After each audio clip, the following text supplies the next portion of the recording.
আইন শৃঙ্খলা পরিস্থিতি সারা বাংলাদেশে অবস্থা খুব খারাপ এবং আমরা এটাতে দৃশ্যমান যে পুলিশ তার কাজ করছে না সেভাবে যেভাবে আমরা আশা করেছিলাম।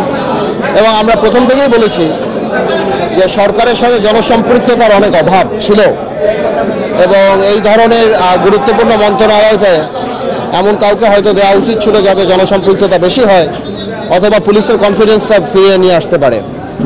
আমি গতকালকে শুনেছি আপনার উপদেষ্টার বক্তব্য, তবে এটাকে উড়িয়ে দিয়ে যায় না যে এখানে আওয়ামী লীগের বা বিগত যে সরকার তার যথেষ্ট পরিমাণ অবৈধ অর্থ আছে এবং দেশের একটা পরিস্থিতি খারাপ হলে পলিটিক্যাল বেনিফিট সেই সরকারই পাবে। তো আমি সেটাকে উড়িয়ে দিচ্ছি না, আবার অ্যাট দ্য সেম টাইম আমাদের এই বর্তমান সরকারও যে 100% এফোর্ট দিচ্ছে বা সাকসেসফুলি কাজ করছে আমি সেটাও বলছি।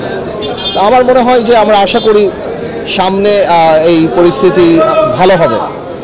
আর আপনি যে ছাত্রদের নতুন দলের কথা বলছেন, গণতান্ত্রিক দেশে আমরা সব ধরনের দলকেই আমরা স্বাগত জানাই। দল মানেই মানুষের কাছে যেতে হবে এবং মানুষ যদি গ্রহণ করে তাহলে আপনাকে মানুষ তার বিশ্বাসের জায়গায় রাখবে। তবে এটাও আমি বলতে চাই, যেহেতু এটা অন্তর্বর্তীকালীন সরকার, কোনো রাজনৈতিক দল যেন কোনো বেনিফিট না পায় যেটা অন্যান্য কোনো রাজনৈতিক দল পাচ্ছে না। তো এই জিনিসগুলি মাথায় রাখতে হবে যে আমাদের সামনে যারা রাজনৈতিক দল নিয়ে আসছেন তারা যেন এই ধরনের কোনো অ্যাডভান্টেজ সরকারের কাছ থেকে না পায় যাতে অন্য রাজনৈতিক দলগুলির জন্য সেটা ইনজাস্টিস হয়।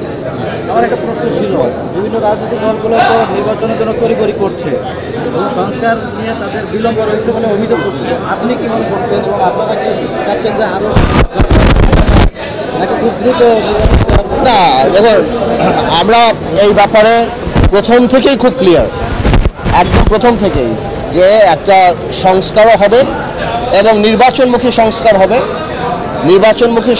হবে এবং যাতে করে দ্রুত নির্বাচন হয়। সংস্কার এমন কিছু করা যাবে না যেটা ভবিষ্যতে জনগণের সরকারের করা উচিত বা তাদের হাতে ন্যস্ত হওয়া উচিত। আবার সংস্কারের কথা বলে কাল বিলম্ব করা যাবে না, কারণ নির্বাচনের ব্যাপারটাও এটাও জনগণের কাছে অত্যন্ত গুরুত্বপূর্ণ এবং গত 6 মাসে সরকার যেভাবে চলছে সেই জিনিসটা তো মানুষের আস্থা আস্তে আস্তে হারিয়ে যাচ্ছে। তো আমি মনে করি নির্বাচনমুখী সংস্কারটা এখন বেশি গুরুত্বপূর্ণ। না, আমরা তো আলহামদুলিল্লাহ খুব ভালোভাবে দল গোছাচ্ছি।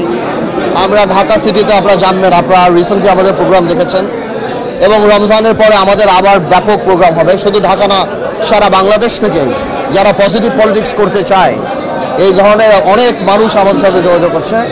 ইনশাল্লাহ বাকিটা আল্লাহ ছেড়ে সময় বলে দেবে।